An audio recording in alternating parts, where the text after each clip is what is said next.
Welcome to the 95% group overview of multisyllable routine cards. We're going to work together this year in the 22-23 school year and beyond. 4th and 5th graders will be using the multisyllable routine cards. So let's go ahead and get started. Why is reading multisyllabic words so difficult?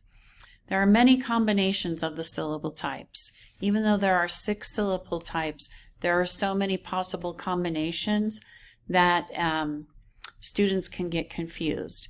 They also appear in rapid succession. So you might have, especially in social studies and science texts, rapid amounts of multisyllable words. And then if students lack mastery at the single syllable type, it impacts their ability to be able to read multisyllabic words. A lot of times we see this breakdown nationally in 4th grade. And the reason for that is they haven't mastered those 1-syllable and 2-syllable words to be able to go into a higher multisyllabic reading. Those readings start to get more complex beginning at the end of 3rd and into 4th grade. In order for students to decode a multisyllable word, they have to know what a syllable is, which letters and vowels and which are consonants, and how to recognize consonant blends and digraphs. If I look at a word like fantastic, I know that it has 3 syllables. F-A-N, so there's 1 vowel in A, tas, T-A-S, another vowel, T-I-C, a 3rd vowel. There is 1 vowel for every syllable. I know that it has 3 syllables. I can also pound them out. Fantastic. And when I do that, I'm able to see that the word has those 3 syllables. Knowing that, sometimes the spoken syllable and the syllable division rules differ just a little bit, and we're going to go over that as well. Look here at all of the syllable types. There are 6 major syllable types. Closed syllable, long vowel silent E, an open syllable, a vowel team syllable, consonant LE, and a vowel R syllable. Closed syllable is like those words like we just talked about. Fantastic has all closed syllables. A long vowel silent E are those words that end in E and sometimes drop the E and drop the E and add IES or drop the Y. All of those are those long vowel silent E syllables. So when we have those syllables like locate, we have a long vowel silent E at the back. An open syllable is a word where the word might have a closed syllable or it might have an open, and we have to decide. In the word rival, R-I-V-A-L, is that rival or is it rival? It has an open syllable at the front, and so because it's open, the vowel will be long. We have vowel team syllables like AI, EE, EA, AY. All of these are vowel teams, and they make certain sounds based on that 2-vowel rule. We have consonant LE syllables like PLE, as in purple, table, BLE, stable, BLE, tattle, like TLE.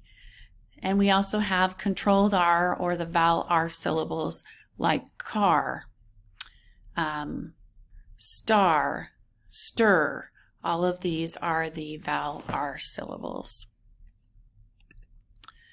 Look here at the 3 steps that you'll be going through to teach those syllables. If you open up your teacher edition to page, I believe it's 16 in your teacher manual, you have this page right here that talks about the closed syllable. Routine 23 always starts with, and all the other routines start with, recognize. And then after you get kids to be able to even recognize what kind of syllable, then you move to let's read the syllables. And so then we're going to be reading those syllables. And then step 3, you're going to then read it in a multi-syllable word. So then we're also reading syllables, but this time in words, and you see this right here, that are multi-syllable words. Let's talk about how your teacher manual is organized. If you look at page 16 there, you'll see at the top, these are the gestures. So here I identify the vowel. Then I look and see if the vowel has some components that are consonants. So if I identify the vowel, I look for those consonants, and then I decide if the syllable is closed, and I make the closed gesture.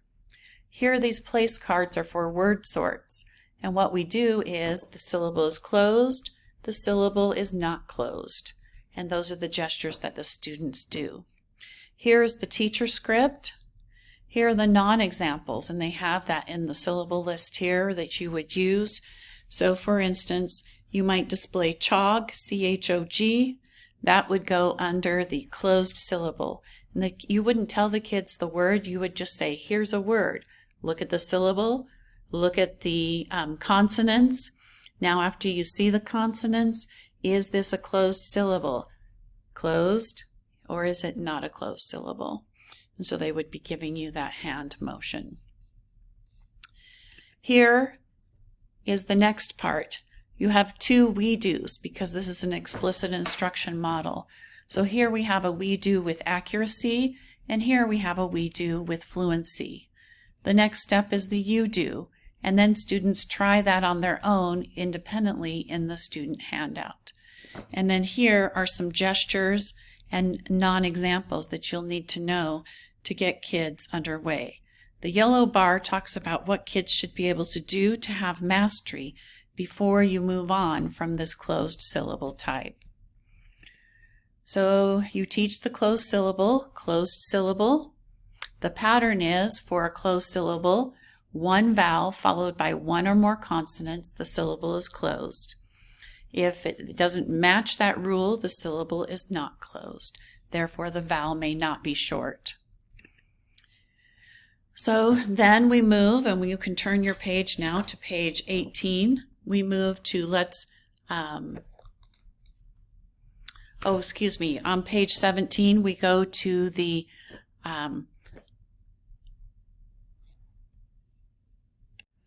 let me move on here. We're still in closed syllable, looking at page 17 and page 16 and 17. Here we see this is our steps.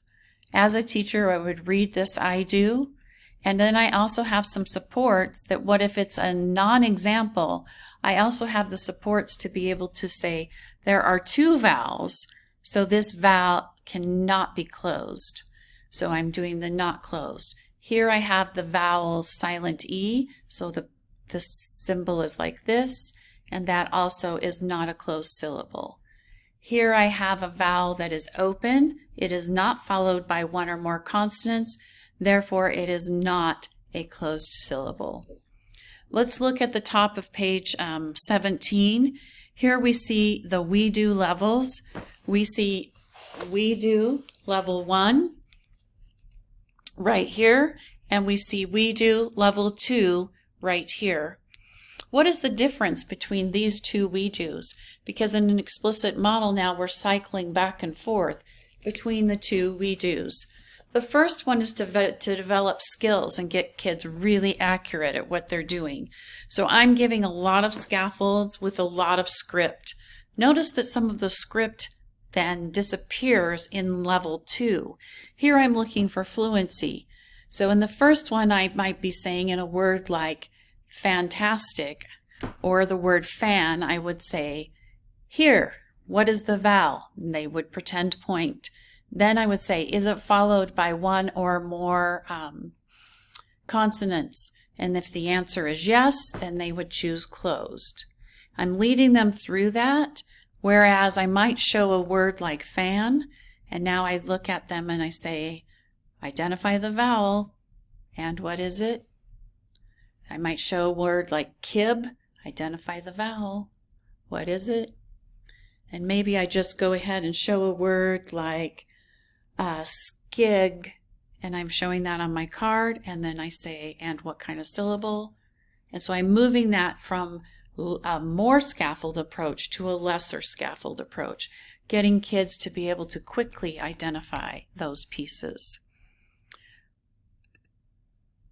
When the students are ready, you're ready to go to a you-do, where they're identifying them on their own.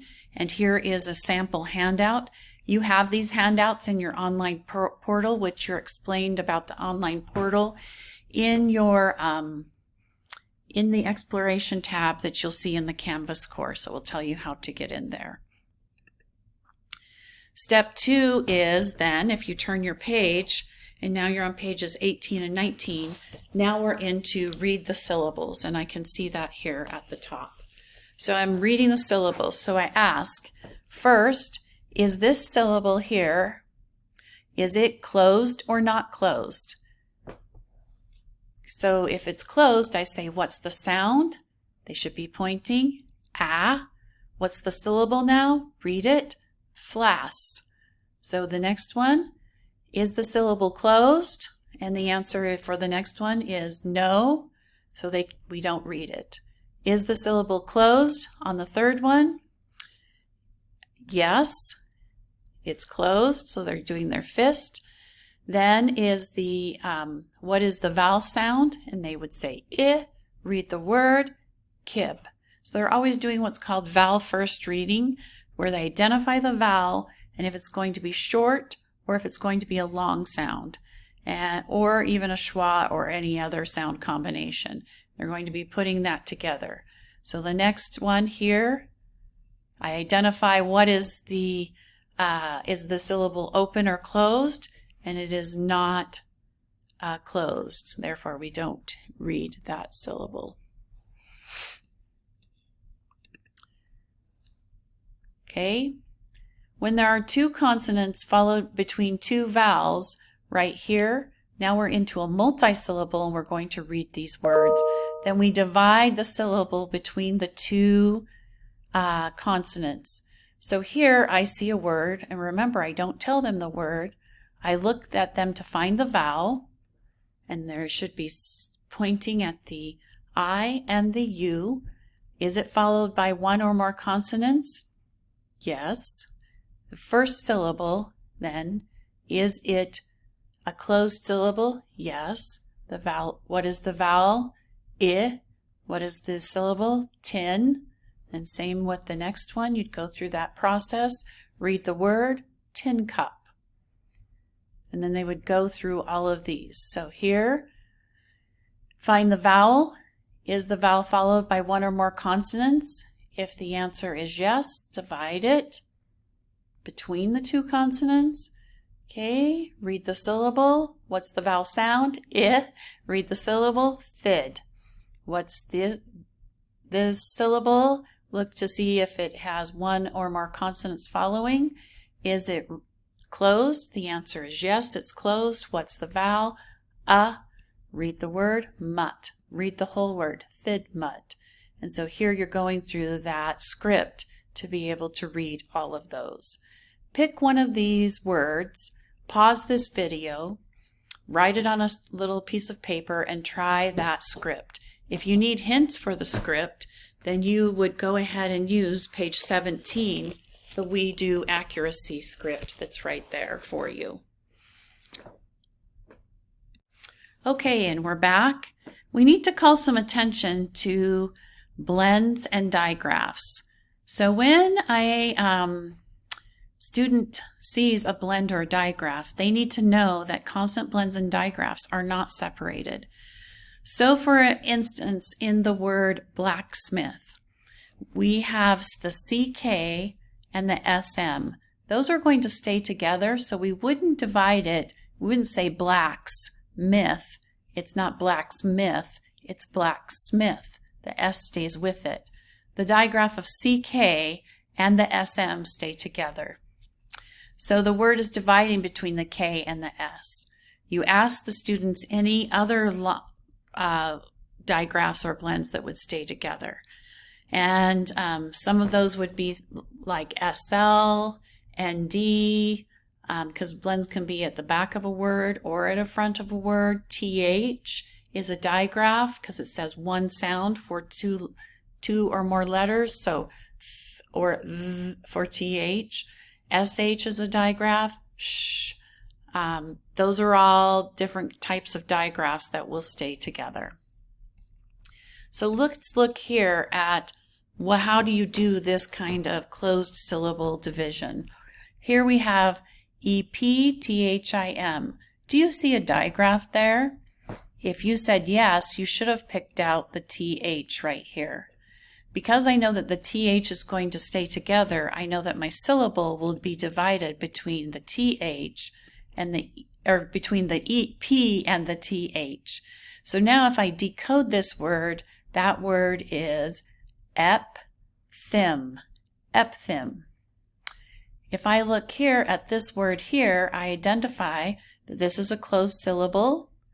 This is a vowel with a closed syllable, making both these syllables short. So here I know that this is and this is a. I also know that the CK needs to stay together because CK together says k. So, and I know that SM stays together because that's a blend. It says So I'm going to divide my syllable here, and my new word is slexmuth. So I'll put those back together. Read this word, epthym.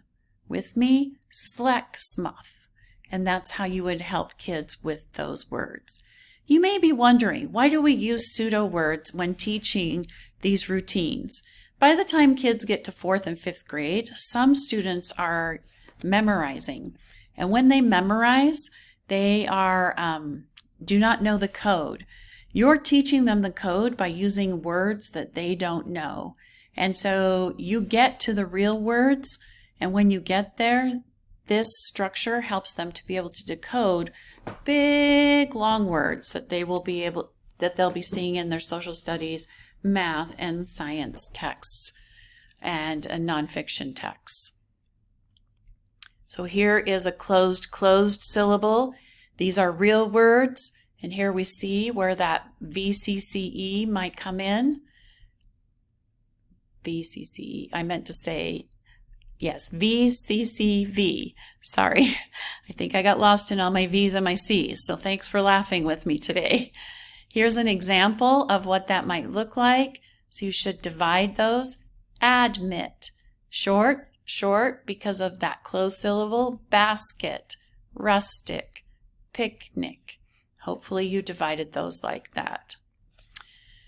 Let's talk about the other syllable types. If you want to look at the long vowel silent E, this is in your teacher edition, pages 23 and 24. So if you look there, here you see the symbol for the long vowel silent E is like this. You touch underneath the vowel, and then there will be a consonant that comes between, and then the vowel. So you'll be touching those underneath and showing that it is one vowel letter followed by a consonant and then a silent E at the end. The symbol for an open syllable is an open hand, and here that is one vowel letter with no consonants following the vowel. There are open syllable, one syllable words like me, I.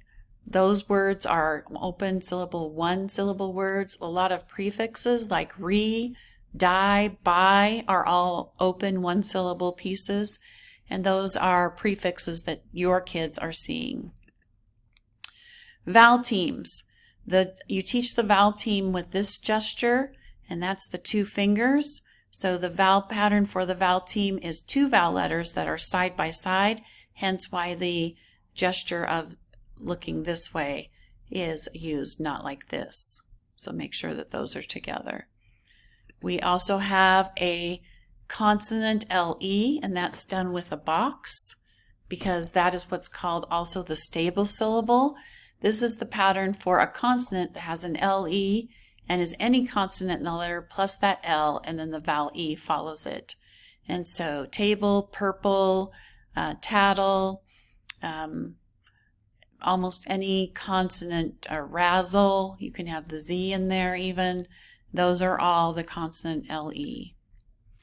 A vowel R is any vowel, A, E, I, O, or U, followed by that R, and the symbol is done with the crossed finger.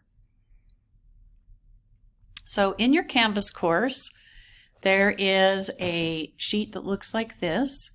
See if you can practice closed and silent E multisyllable words.